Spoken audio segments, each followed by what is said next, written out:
Hello दोस्तों, इस video में आपका स्वागत है। दोस्तों, कई बार आपने सुना होगा या फिर देखा होगा या आपके साथ भी हुआ होगा। कई बार ऐसा होता है कि आपकी गाड़ी घर पे खड़ी होती है और टोल प्लाजा पे आपका पैसा कट जाता है, डिडक्ट हो जाता है। तो वो किस केस में होता है ये तो आपको शायद पता हो या ना पता हो, मैं अभी इस वीडियो में आपको बता दूंगा।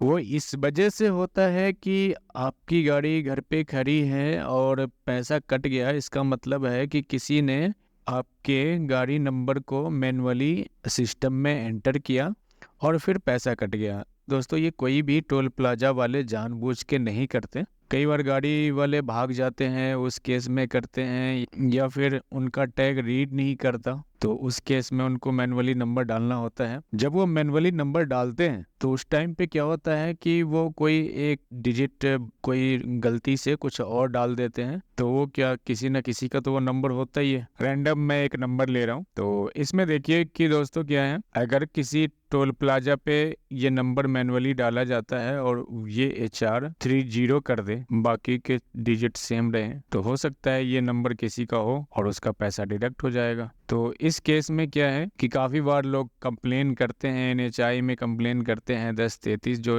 NHI का हेल्पलाइन नंबर है उस पे लोग कंप्लेन करते हैं। फिर क्या होता है कि उनका पैसा बैंक से वापस मिलता है। तो दोस्तों, इसके लिए NHI ने क्या किया है, एक नया पॉलिसी लाया है। ये जो दोस्तों हमारे स्क्रीन पे आप देख रहे हैं, ये एक NHI का लेटर है और इसका नाम है मैनुअल फास्टैग ट्रांजैक्शन पॉलिसी। तो मैनुअली जो गाड़ी नंबर डाल के फास्टैग काटा जाता है उसके लिए एक रूल बनाया गया है।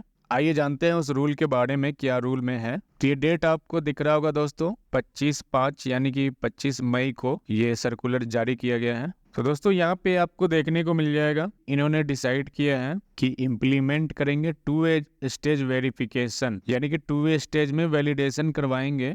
तो दोस्तों, इन्होंने ये लेटर में लिखा है कि यहाँ पे देखा गया है कि फॉल्स डिडक्शन होते हैं, कंप्लेंट्स बहुत आ रहे हैं, यूजर फी लग जाता है, but vehicle has not crossed toll plaza. तो जो टोल प्लाजा से क्रॉस नहीं होते उनके भी पैसे काटे जा रहे हैं। Because of toll collection agencies are entering incorrect VRN during the manual processing of FASTag transaction.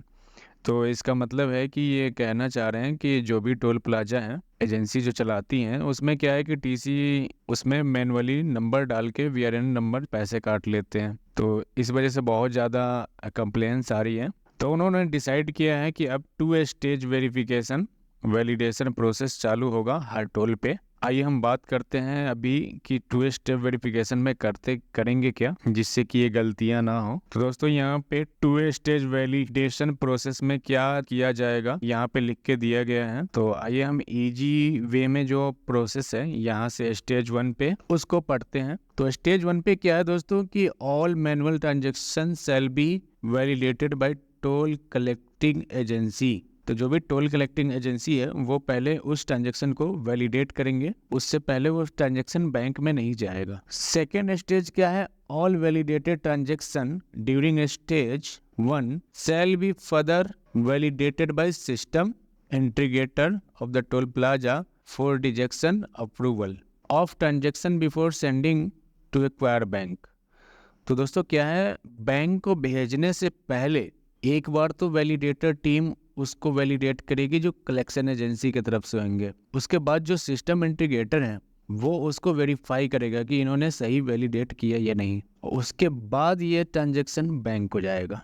अभी तक क्या होता है दोस्तों, DC उस गाड़ी नंबर को एंटर करता है, वो डायरेक्टली बैंक से वो डायरेक्टली बैंक को चला जाता है। पर अब ऐसा नहीं है, बैंक को ट्रांजैक्शन वो नहीं जाएगा, अभी फिलहाल लोकल सर्वर पे ही रहेगा और यहीं से पहले वैलिडेशन हो जाएगा, उसके बाद ये बैंक को जाएगा। अब देखिए वैलिडेशन में होगा क्या दोस्तों, वो भी यहाँ पे लिखा हुआ है। Scenario 1, vehicle image VRN not capture by the LPIC camera, transaction shall be rejected by the SI toll operation agency. तो क्या करना है कि वैलिडेटर जब वैलिडेट करेगा, अगर LPIC कैमरे ने सामने से इमेज कैप्चर नहीं किया तो उस केस में क्या है कि इसको रिजेक्ट करना है। आपको दिखेगा ही नहीं कि कौन सा नंबर की गाड़ी थी, तो आप कैसे उसको वैलिडेट कर सकते हो, तो इसको रिजेक्ट करना है। सिनेरियो 2, नेक्स्ट कंडीशन क्या हो सकता है, vehicle VRN image not match with the VRN entered manually. जो मैनुअली टीसी ने डाला है और वो नंबर जो इमेज में आया है उससे मैच नहीं कर रहा, उस केस में भी क्या करना है, transaction shall be rejected by the SI toll operating system agency concessionaire. जो भी ये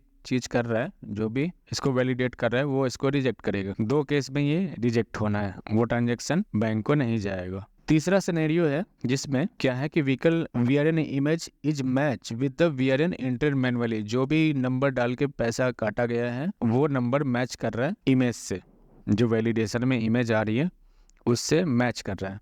फिर क्या करना है, transaction shall be approved by the SI toll operating system. जो भी इसको अप्रूव करेगा वो अप्रूव कर देंगे इनको।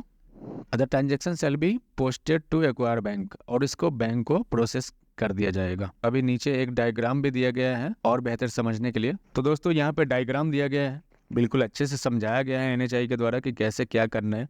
अब पहला केस क्या होता है, FASTag not read by the RFID reader. अब यहाँ पे आरएफआईडी ने फास्टैग को रीड नहीं किया। अब क्या करना है, FASTag showing low balance for an active, मतलब कोई एक्टिव टैग है और उसके लिए सिस्टम पे उसका लो बैलेंस आ रहा है। तो उस केस में क्या करते हैं लोग, वीआरएन नंबर डालते हैं और मैनुअल करते हैं। इन दोनों केस में क्या करते हैं, टीसी वीआरएन नंबर डालते हैं मैनुअली। और भी कई सारे केस है, जैसे कि कोई आजकल यूजर भी वो करते हैं कि मेरा शीशा टूट गया, फास्टैग मेरी गाड़ी पे लगा नहीं है, तो बोलते हैं मेरा नंबर डाल के काट लो पैसे, तो उस केस में भी होता है। और भी कई ऐसे केस आ जाते हैं सामने, फास्टैग उनके पास होता ही नहीं है, तब भी वो बोलते हैं कि मेरा वीआरएन नंबर से है, तो उस केस में भी वीआरएन डाला जाता है। या फिर कोई गाड़ी रन थ्रू करके भागती है, वो ज़बरदस्ती टोल क्रॉस करके निकल जाती है, तब भी उनका जो वीआरएन है, जो भी व्हीकल नंबर है, उससे एक बार चेक किया जाता है टैग है या नहीं है, और टैग है तो उससे भी पैसा काटा जाता है। तो उस केस में तो रॉन्ग नंबर डलने की बहुत कम संभावना है, सबसे अधिक संभावना लाइन पे होती है। जब ये वीआरएन डाल लेगा दोस्तों, उसके बाद कहाँ जाएगा, auto generation of transaction in TMS software with M identifier. जो भी वैलिडेशन में ये ट्रांजैक्शन आएंगे वहाँ पे एम नाम से आइडेंटिफाई करेगा वैलिडेटर कि ये मैनुअल ट्रांजैक्शन है। अब उन ट्रांजैक्शन को वैलिडेटर निकाल के अब क्या करेगा, उसे वैलिडेट करेगा। Toll collecting agency concessionaire shall be log in validation module validation of all manual transaction with image capture by LPIC और एनपीआर। एनपीआर भी कई टोलों पे लगे होते हैं, तो आपके पास या तो एनपीआर का इमेज आ रहा है या फिर एलपीआईसी का आ रहा है, दोनों इमेज से हमें मैच कराना है जो भी है। If vehicle is not found VRN image does not match with manually entered वीआरएन।